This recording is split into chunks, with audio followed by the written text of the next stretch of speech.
नमस्कार, मैं हूं जॉनी कुमार और आप देख रहे हैं मेरे साथ सिटी तहलका। दोस्तों, आज हम ऐसे सरपंच के पास पहुंचे हैं जो कि अपने गांव में एक नामी दामी है। तो उनसे बात करते हैं आखिर गांव में किस प्रकार की समस्या उनके सामने आ रही है, किस प्रकार से लोग जो समस्या है उनका निदान करने में सक्सेस होते हैं। तो उन सरपंच से आपको मिलवाते हैं। सबसे पहले हमारे चैनल पर आपका स्वागत है सर। राम राम जी भाई साहब। हाँ जी। इनका नाम बता देता हूँ। इनका नाम है संजय देवसरे सरपंच। ये काफी जाने माने सरपंच है। गांव की जो भी समस्या होती है उस समस्या का जल्द से जल्द निदान करने में इनका काम रहता है। तो इनसे हम सवाल जवाब करेंगे, आखिर किस प्रकार से जो गांव के अंदर अभी समस्या बनी है उसका निदान करेंगे। तो सर, सबसे पहले आपकी इस गांव में कौन सी समस्या आ रही है अभी? सबसे बड़ी समस्या तो मेरे गांव के अंदर ये जो हॉस्पिटलें हैं, चाहे वो पशुओं का है चाहे मनुष्य का है, जिनमें बहुत ही लापरवाही चल रही है। इसके खिलाफ मैं धरने पे बैठा था और मुझे आश्वासन मिला था कि जो हमारे सीएमओ साहब है और ये आका स्टाफ है बहुत जल्द ट्रांसफर कर दिए जाएंगे। और आज 5 दिन हो चुके हैं लेकिन कोई इसमें कार्रवाई नहीं हुई है। और मैं ये बताना चाहता हूँ, जो 5 आदमी मेरे हॉस्पिटल में लगा रखे हैं उनके पास एक कुनीन की गोली नहीं है। तो वो क्या करने के लिए आते हैं? या फोटो खिंचवाने के लिए आते हैं क्या? अगर कुछ दवाइयां नहीं है उनके पास तो क्यों आते हैं? जैसे कि हमारा पशुओं का हॉस्पिटल है, उसमें कीड़े का तेल भी नहीं है। 4 आदमी वहां आते हैं, वहां फोटो खींचने के लिए तो नहीं आते। अगर कोई पशु बीमार हो जाता है, गरीब आदमी किसान आदमी पशु रखता है, अपना गुजारा करता है, लेकिन सरकार की एक गोली भी उनको नहीं मिलती। प्राइवेट डॉक्टरों का धड़ल्ले से व्यापार चल रहा है। इस पे हम कुछ लगना चाहिए।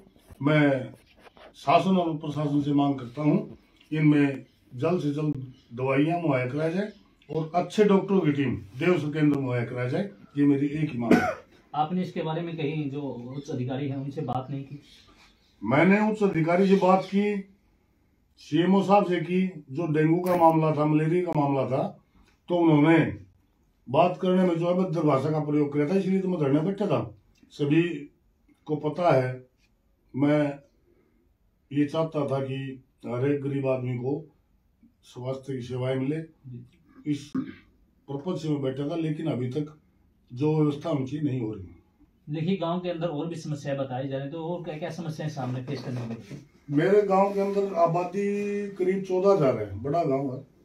लेकिन यहाँ पे जो सीवरेज लाइन है मागरा में आया हुआ है, और मैंने 1 साल पहले जमीन उनको दे दी है महकमे को 4 किले, लेकिन अभी तक कोई काम शुरू नहीं हुआ है। मैंने इस मामले में हमारे बहुत ही लोकप्रिय विधायक घनश्याम साहब जी को अवगत करा दिया गया है और उन्होंने मेरे को आश्वासन दिया है कि ये जल्द कार्य आपका शुरू होगा। तो मैं भरोसा है कि ये काम तो शायद होने का काम करेगा। देखिए, ये जो समस्या आपने बताई है कि कितने दिन पहले जो यहाँ के विधायक उनको अवगत कराया गया था? विधायक जी अभी चंडीगढ़ गए हैं, 2 दिन से सेशन चल रहा है। उसके 1 दिन पहले मैं मिला था और उनको बता दिया था कि ये समस्या है। तो उन्होंने मेरे को आश्वासन दिया है, अब ये काम आपका बहुत जल्द शुरू करवाएंगे। मान लीजिए अगर आपकी समस्याओं का निदान नहीं हो पाता तो क्या करेंगे? भाई, निदान नहीं होता है, पहले तो मैं विधायक जी को बता दिया, फिर मिलूंगा स्पेशल सीएम साहब से, क्यों मैं भी तो एक पार्टी का आदमी हूँ, एक कार्यकर्ता हूँ। मैं सीएम साहब से अवगत कराऊंगा और जो जो मेरे गांव के अंदर डिमांड है वो पूरा करवाने का काम करूंगा। क्योंकि देवसर गांव भिवानी विधानसभा क्षेत्र में सबसे बड़ा गांव है और यहाँ से 70% हर बार हम बीजेपी को वोट देते हैं। हमारा हक बनता है पूरे हल्के में ज्यादा से ज्यादा काम करवाने का, हमारा हक बनता है और हम मांग करेंगे। हक मांगने से नहीं मिलते, हक छीने जाते हैं। देखिए, आपने साफ तौर पर कहा कि जो विधायक उनका आपने अवगत करा दिया था, लेकिन आपके जो डेंगू की समस्या थी उसका भी निदान नहीं हुआ। आपने कहा था कि जो भिवानी के सीएमओ हो उनका ट्रांसफर हो जाएगा, उनका भी अभी तक ट्रांसफर नहीं हुआ। तो इस बारे में क्या कहना चाहेंगे? सीएमओ साहब का ट्रांसफर अगर नहीं होता है तो मैं दोबारा अनशन पे बैठ जाऊंगा और इनको यहाँ से बदलवाने का काम करें। क्योंकि यहाँ पूरे ही गांव में ऐसी समस्या है। मैं मीडिया साथी भाई से बताना चाहता हूँ, परसों मेरे पड़ोस का गांव है दिराना, 18 साल के लड़के के डेंगू की वजह से मौत होगी, लेकिन सीएमओ साहब के आज तक वो रिकॉर्ड में नहीं है। मेरे गांव के अंदर एक बच्चा डेंगू से मर गया, एक लेडीज डेंगू से मर गई।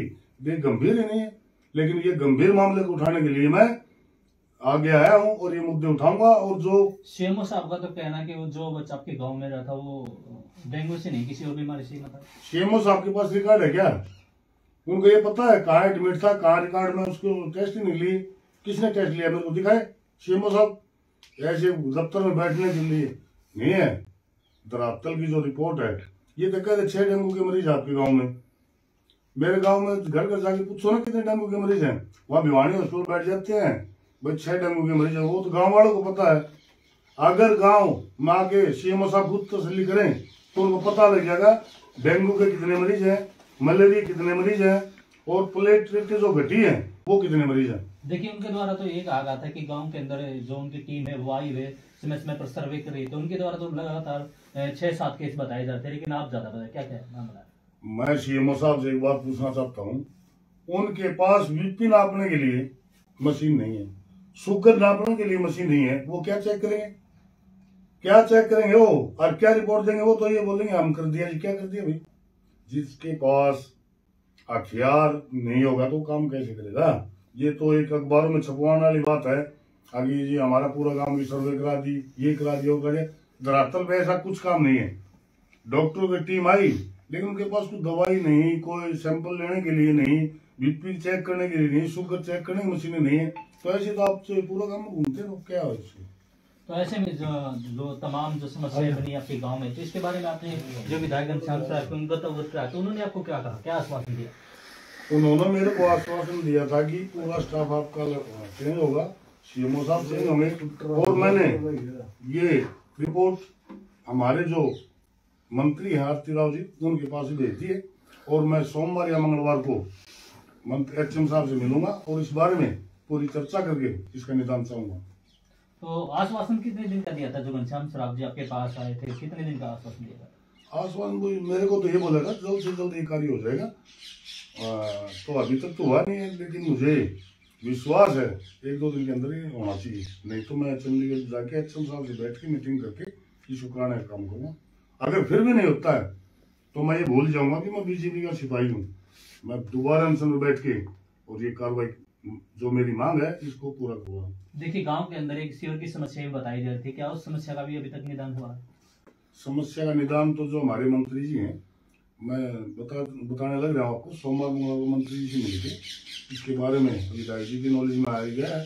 और विधायक जी को मैं साथ लेके एचएम साहब से और हमारे जो जन स्वास्थ्य विभाग के जो मंत्री हैं रणवीर गंगवा जी, उनसे बैठ के चर्चा करेंगे और उसका करेंगे। देखिए आपने कहा कि आप बीजेपी की सिपाही, तो आपको पता ही कि कुछ आने वाले समय में 3-4 जगह पर स्टेट में चुनाव होने वाले, तो ऐसे में जो हुड्डा है वो भी अपना दाव खाव दिखा रहे हैं, समय समय पर जाकर वहाँ के जो सर्वे वो कर रहे हैं, तो क्या कहना चाहेंगे उनके बारे में?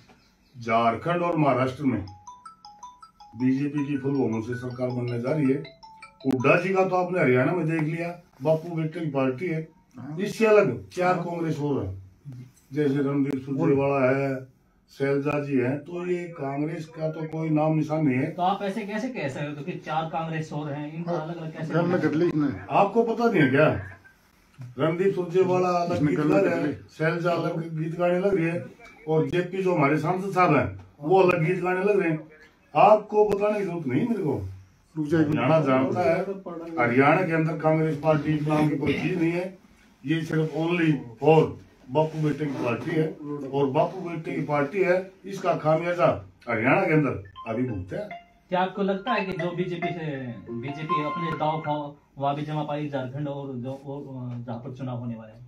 मैं 100% दावे के साथ कहता हूँ झारखंड और महाराष्ट्र में फुल बहुमत से एनडीए की सरकार बनने जा रही है, इसमें कोई शक नहीं है।